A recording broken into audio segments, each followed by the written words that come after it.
north of Puerto Princesa City, sila din po yung pangatlo. So sila po yung Palauan tribe. Original inhabitants po sila ng southern part dito sa mainland Palawan. Since 1976, yung lugar po na ito, temporary home or shelter na nila. So iba-ibang pamilya na rin po nila ang pumupunta dito, pero umuwi din yan sila sa tirahan nila sa mountain, yun ay 200 kilometers away from here. So they just come and go. Pag gusto po nilang umuwi, uuwi yan sila. Pag gusto naman nila magstay dito, mag-i-stay po sila dito. Depende na po iyon sa kanila. What we have here, ito po ay livelihood program para sa tribe. At the same time dito, we are able to encourage them then to continue practice the rich cultures and traditions. Pabili Bagti.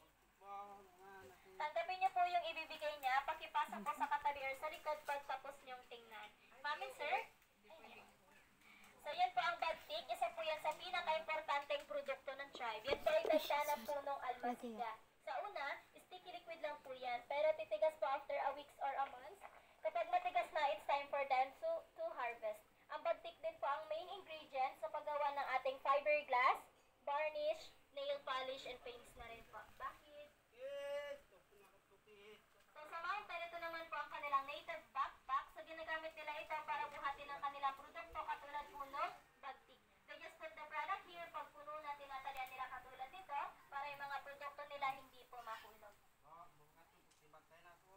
So kapag nabigat na, aside from shoulder strap, may head support po yan sila to carry more weight po iyan. Okay, then back in the mountain naman ang tribe, they love music din. May sarili silang mga musical instrument. May native drum po yan sila, yan ang gimbal. Gawa po yan sa kahoy na inukit nila. On top, they cover it with animal skin. Meron din silang agong-argong yung malaki at yung maliliit po ang mga sanang. Itutugtog nila together, they call the set basal.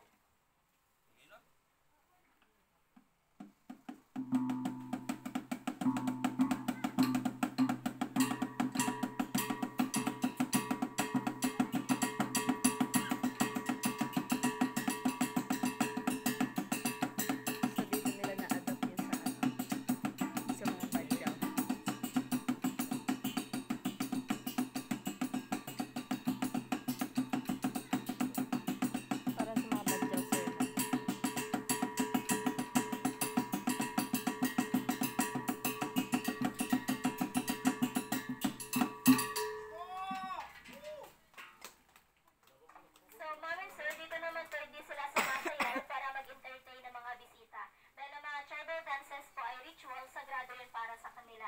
Sumasayaw lang po sila when they have ritual events like weddings, good harvestings, and prayers.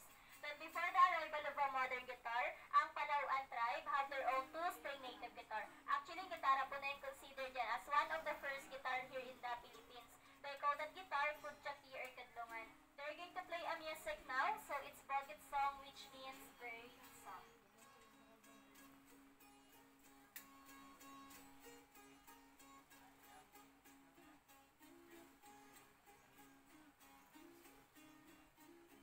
Galing.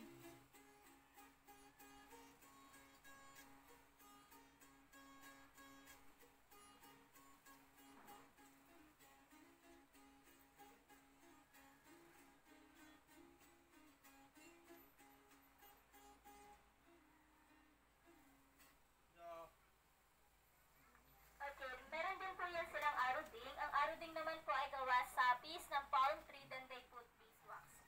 Piniplay po nila yan gamit ang vibration ng kanilang mga bibig or using their mouths po.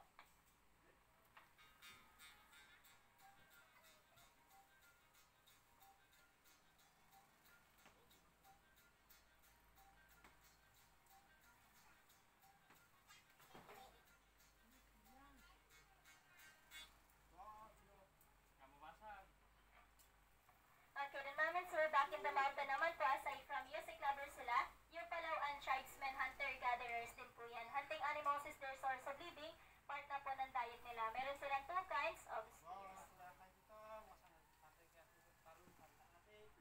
Okay, so they call that one liga. Dito naman po ang surayang. So surayang a very special kind of spear ng tribe. Mukha po itong harpoon pero hindi